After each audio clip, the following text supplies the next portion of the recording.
Students, Akshata from Castro training centre. ಇವತ್ತಿನ ವಿಷಯ ನೀವು ನೋಡ್ತಾ ಇದ್ದೀರಾ ರೆವಿಟ್ ಆರ್ಕಿಟೆಕ್ಚರ್. ರೆವಿಟ್ ಆರ್ಕಿಟೆಕ್ಚರ್ ಅಲ್ಲಿ ಯಾವ ತರ ನೀವು ಫ್ಲೋರ್ ಪ್ಲಾನಿಂಗ್ ನ ಮಾಡಬಹುದು ಅನ್ನೋದನ್ನ ಈ ವಿಡಿಯೋದಲ್ಲಿ ತಿಳ್ಕೊಳ್ಳೋಣ ಬನ್ನಿ.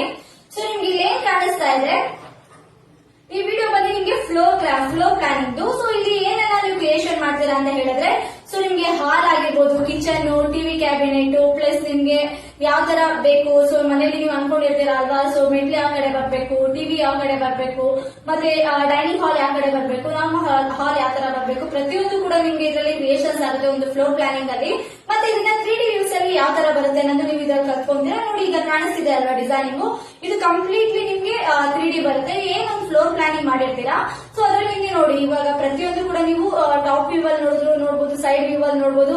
ಇದು ನಿಮ್ಗೆ 3D ಅಲ್ಲಿ ಕಾಣಿಸ್ತಿದೆ ಅಲ್ವಾ. ಸೊ ಇದ್ರಲ್ಲಿ ಪಾರ್ಕಿಂಗ್ ಆಗಿರ್ಬೋದು, ಮತ್ತೆ ಎಲಿವೇಶನ್ಸ್ ಆಗಿರ್ಬೋದು, ಪ್ರತಿಯೊಂದು ನಿಮ್ಗೆ ಕವರ್ ಆಗುತ್ತೆ. ಬಿಮ್ ಕೋರ್ಸ್ ಕಲಿಯೋದ್ರಿಂದ ಏನ್ ಯೂಸ್ ಆಗುತ್ತೆ ಅಂದ್ರೆ, ಕೆಲವೊಂದು ಸ್ಟೂಡೆಂಟ್ಸ್ ಗೆ ಅದು ಡ್ರೀಮ್ ಆಗಿರುತ್ತೆ, ಸೊ ನಾವು ರೆವಿಟ್ ಆರ್ಕಿಟೆಕ್ಚರ್ ಕಲ್ತ್ಕೋಬೇಕು, ಸೊ ಬಿಮ್ ಕೋರ್ಸಸ್ ಕಲ್ತ್ಕೋಬೇಕು, ಫ್ಲೋರ್ ಪ್ಲಾನಿಂಗ್ ಮಾಡಬೇಕು ಅಂತವ್ರಿಗೆ ಇದು ಬಿಗ್ ಆಪರ್ಚುನಿಟಿ ಅಂತ ಹೇಳ್ಬೋದು. ಯಾಕಂತ ಹೇಳಿದ್ರೆ ರೆವಿಟ್ ಆರ್ಕಿಟೆಕ್ಚರ್ ಮೇಲೆ 50% ಆಫ್ ಇದೆ, ಪ್ಲಸ್ 100% ಪ್ಲೇಸ್ಮೆಂಟ್ ಇದೆ. ಸಮ್ಮರ್ ಇರೋದ್ರಿಂದ ಸೊ 50% ಆಫ್ ಕೂಡ ಕೊಡ್ತಾ ಇದೀವಿ. ಎಲ್ಲಾ ವಿದ್ಯಾರ್ಥಿಗಳಿಗೆ ಆದಷ್ಟು ಈ ವಿಡಿಯೋನ ಶೇರ್ ಮಾಡಿ, ಲೈಕ್ ಮಾಡಿ, ಮತ್ತೆ ಸಬ್ಸ್ಕ್ರೈಬ್ ಮಾಡಿ. ನೀವೇನಾದ್ರೂ ಸಿವಿಲ್ ಸ್ಟೂಡೆಂಟ್ಸ್ ಆಗಿದೆ 100% ಪ್ಲೇಸ್ಮೆಂಟ್ ಇರುತ್ತೆ, ಆದಷ್ಟು ಈ ಕೆಳಗೆ ಕಾಣ್ತಿರೋ ನಂಬರ್ ಕಾಲ್ ಮಾಡಿ. ಧನ್ಯವಾದಗಳು.